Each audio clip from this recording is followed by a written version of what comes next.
Ação do mundo em área territorial, superando até mesmo a Índia em tamanho, mas permanecendo extremamente despovoada devido às suas condições climáticas implacáveis. Dentro dessa imensidão congelada, dois locais disputam a coroa do polo do frio do hemisfério norte habitado Oemiakon e Verconhas. A menção frequente aos menos 71 graus Celsius está muitas vezes associada a Oemiakon, uma pequena vila que se tornou lendária não apenas pela temperatura, mas pelo mistério que envolve a medição exata desse fenômeno extremo. Para compreender a magnitude desse frio, é preciso primeiro dissectar a geografia que o permite.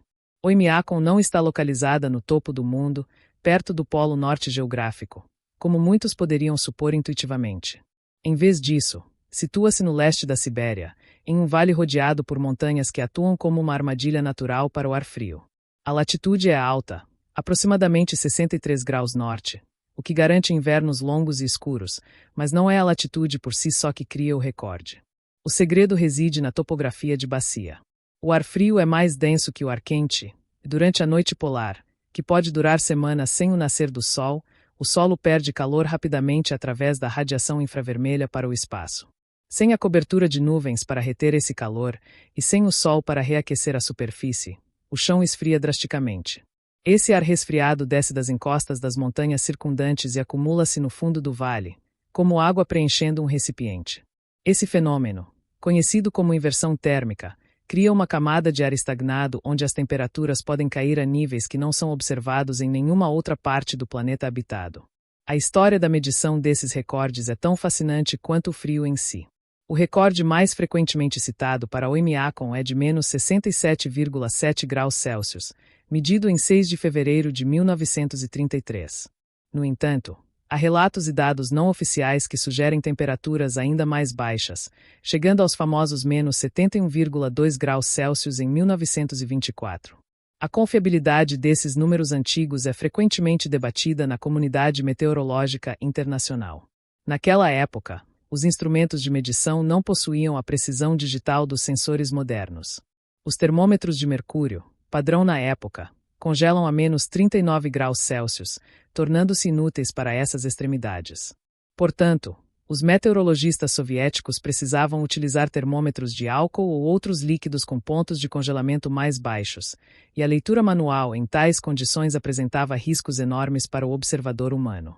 Exposição breve ao ar exterior poderia causar queimaduras de frio instantâneas nos pulmões ao inspirar, e a mecânica dos instrumentos podia falhar devido à contração dos materiais.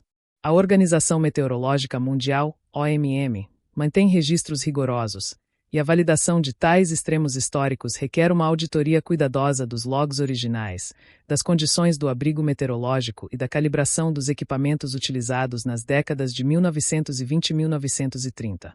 A disputa pelo título de lugar mais frio habitado da Terra também envolve a cidade de Verconhas, localizada a algumas centenas de quilômetros de Oemiakon. Verconhas detém o recorde oficial para a temperatura mais baixa já registrada no hemisfério norte em uma estação meteorológica oficial, com menos 67,8 graus Celsius registrado em 1892, embora alguns dados revisados apontem para valores similares aos de Oemiakon. A distinção entre as duas localidades muitas vezes se perde na narrativa popular, que tende a agrupar toda a região da Iacutia como um único bloco de gelo impenetrável. Ambas as localidades compartilham as mesmas características geográficas fundamentais e estão isoladas no interior do continente eurasiático, longe da influência moderadora dos oceanos. O Oceano Ártico está relativamente perto em linha reta, mas as cadeias de montanhas bloqueiam a influência marítima, e o Oceano Pacífico está demasiado distante para exercer qualquer efeito de aquecimento. Isso resulta em um clima continental extremo, onde a amplitude térmica anual é a maior do planeta. No verão, essas mesmas regiões podem experimentar temperaturas superiores a 30 graus Celsius, uma variação de quase 100 graus entre o inverno e o verão, o que impõe um estresse térmico monumental sobre a infraestrutura e a biologia local. A física do ar a menos 70 graus Celsius é um estudo à parte. A densidade do ar aumenta significativamente com a queda da temperatura. Isso significa que, volumetricamente, há mais moléculas de oxigênio em cada respiração, o que teoricamente poderia ser benéfico, mas na prática, o frio extremo resfria as vias aéreas superiores tão rapidamente que o corpo luta para aquecer o ar antes que ele alcance os pulmões. Inspirar ar tão frio sem proteção pode causar danos teciduais imediatos no trato respiratório. Além da densidade, a umidade relativa do ar nessas temperaturas é extremamente baixa, pois o ar frio tem uma capacidade muito reduzida de reter vapor de água. Isso resulta em uma atmosfera seca que acelera a desidratação e causa ressecamento severo da pele e das mucosas. Visualmente, o ar não é invisível nessas condições. Frequentemente, observa-se o fenômeno conhecido como poeira de diamante, onde cristais de gelo microscópicos se formam diretamente da umidade residual no ar, brilhando sob a luz fraca do sol invernal ou sob a luz da lua e das estrelas. Essa névoa de gelo pode reduzir a visibilidade e cria halos e sundogs, falsos sóis, ao redor das fontes de luz, devido à refração da luz através dos cristais hexagonais. A localização extrema também implica em desafios de isolamento logístico que reforçam a sensação de estar no fim do mundo. Oymyakon não é conectada por ferrovias e o acesso por estrada é perigoso e sazonal.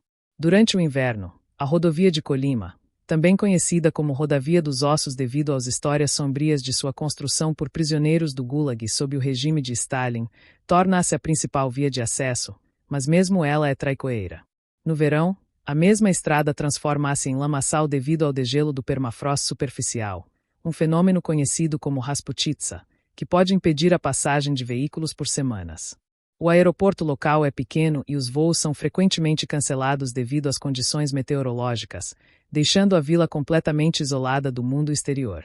Esse isolamento geográfico significa que todos os suprimentos, desde combustível até alimentos frescos e medicamentos, devem ser transportados com grande antecedência e custo elevado. O preço de uma maçã ou de um litro de leite em Oymyakon pode ser múltiplas vezes superior ao preço em Moscou, refletindo a cadeia de suprimentos complexa e vulnerável que sustenta a vida no polo do frio. O permafrost, ou solo permanentemente congelado, é outra característica geográfica definidora que interage diretamente com as temperaturas extremas.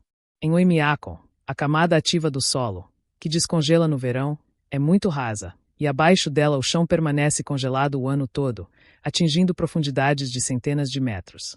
Isso impede a drenagem natural da água, criando pântanos no verão, e dificulta a construção de fundações. As casas devem ser construídas sobre estacas profundas para evitar que o calor do interior da edificação derreta o gelo do solo, o que causaria o afundamento e o colapso da estrutura. Canos de água não podem ser enterrados superficialmente, pois congelariam instantaneamente. Eles devem ser isolados e frequentemente aquecidos, ou correr acima do solo em caixas utilitárias isoladas. A infraestrutura urbana é uma luta constante contra a termodinâmica. Se o aquecimento falhar em uma casa durante uma onda de frio de menos 60 graus, as tubulações podem estourar em minutos, e o interior da residência pode se tornar inabitável em horas, com as paredes internas cobrindo-se de geada espessa. A questão da veracidade do recorde de menos 71 graus também envolve o contexto político e científico da União Soviética. Havia um prestígio nacional associado a possuir os extremos climáticos do planeta, assim como havia na exploração espacial. Alguns céticos sugerem que as medições podem ter sido influenciadas por erros instrumentais ou pela localização específica do termômetro, talvez em uma depressão do terreno ainda mais fria que a média da vila. Estações meteorológicas automáticas modernas, instaladas nas últimas décadas, têm registrado temperaturas consistentemente abaixo de menos 60 graus, validando a extremidade do clima, mas raramente atingindo os números lendários dos anos 20 e 30. Isso leva a discussões sobre se o clima local mudou ligeiramente devido ao aquecimento global ou se os instrumentos antigos, apesar de suas limitações, capturaram picos transientos que as médias modernas não refletem. A variabilidade natural do clima na Sibéria é alta, e anos excepcionais podem ocorrer, mas a tendência de longo prazo mostra um aquecimento na região do Ártico e Subártico mais rápido do que a média global, o que paradoxalmente pode estar alterando os padrões de estabilidade do ar frio que permitiam tais recordes históricos. A comparação com a Antártica é inevitável quando se discute frio extremo. A estação Vostok, na Antártica, detém o recorde mundial absoluto de temperatura mais baixa já registrada na superfície da Terra, com menos 89,2 graus Celsius em 1983, e leituras de satélite sugerindo valores ainda mais baixos em depressões polares. No entanto, a Antártica é um continente desabitado permanentemente, ocupado apenas por cientistas em rotação. Oymyakon e Verconhas distinguem-se por serem assentamentos permanentes onde pessoas nascem, vivem, envelhecem e morrem. Isso muda a natureza do recorde de uma curiosidade científica para um desafio de sobrevivência cotidiana. A vida em menos 70 graus na Sibéria requer uma adaptação cultural e tecnológica que não é necessária na Antártica, onde o ambiente é controlado dentro das estações de pesquisa. Na Sibéria, o frio penetra na cultura, na linguagem, na dieta e na psicologia das pessoas. Os carros precisam ficar ligados o dia todo ou em garagens aquecidas, pois o óleo do motor se transforma em gelatina e os blocos podem trincar se o líquido de arrefecimento congelar. As baterias de chumbo ácido perdem a maior parte de sua capacidade de carga, e a borracha dos pneus torna-se dura como plástico, perdendo a aderência e tornando-se propensa a estilhaçar com impactos em pedras ou gelo. A luz do sol, ou a falta dela, é outro componente geográfico crucial. Durante o solstício de inverno, o sol permanece abaixo do horizonte por semanas, criando um crepúsculo perpétuo que nunca se transforma em dia pleno. Essa escuridão prolongada afeta os ritmos circadianos humanos e contribui para a sensação de isolamento e depressão sazonal. A pouca luz que existe é refletida pela neve, criando um brilho azulado que ilumina a paisagem mesmo ao meio-dia. Essa luz fraca não fornece calor significativo, servindo apenas para marcar a passagem do tempo. A neve que cobre a região é profunda e permanece no chão por mais de 7 meses do ano.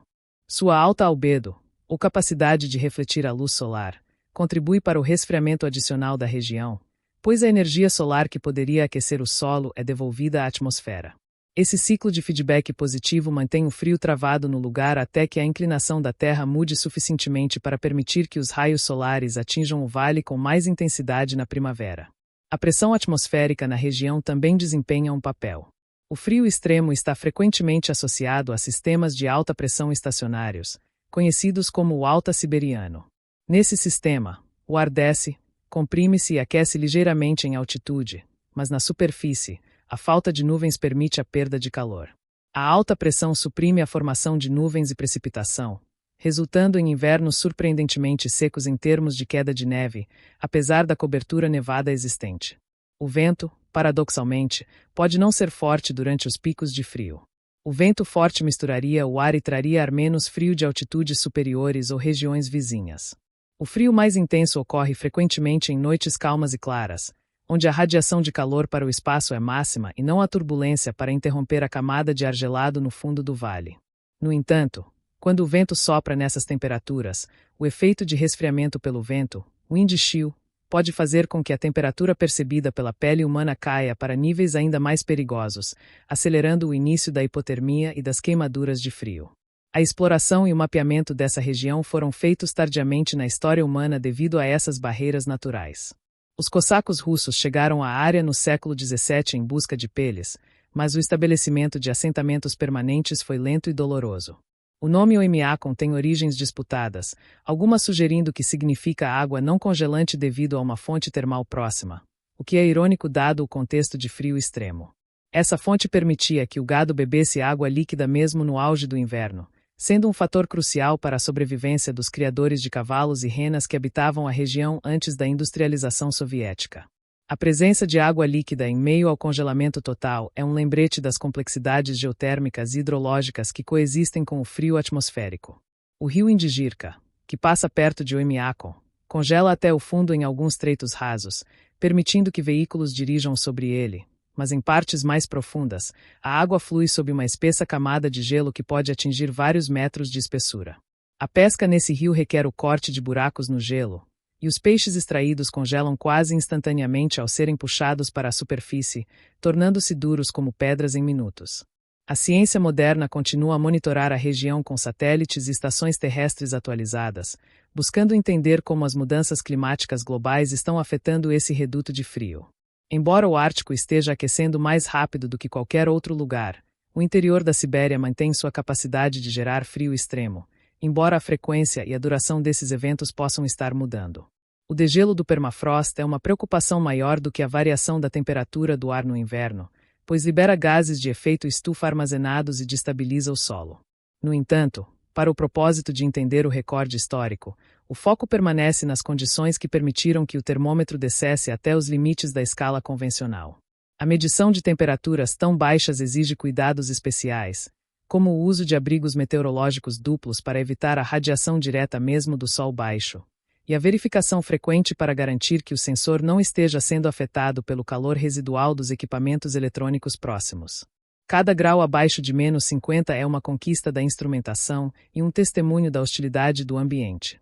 A região também serve como um laboratório natural para testes de materiais. Metais que são dúcteis em temperaturas normais tornam-se quebradiços. O aço pode lascar como vidro se atingido.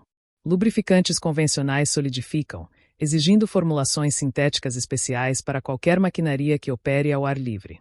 Isso inclui não apenas veículos, mas também equipamentos de construção, geradores e até mesmo ferramentas manuais. A logística de manutenção torna-se um pesadelo, pois qualquer reparo ao ar livre deve ser feito com luvas grossas que reduzem a destreza manual, ou em abrigos temporários aquecidos que devem ser transportados até o local da avaria. A eficiência do combustível também cai, pois a combustão é menos eficiente no ar denso e frio, e o consumo de diesel aumenta drasticamente para manter os motores aquecidos e em funcionamento.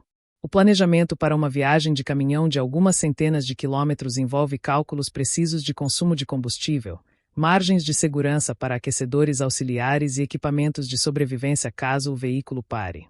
A topografia do Vale de Oimiakon é tal que o ar frio drena das montanhas Verconhas a oeste e se acumula na bacia.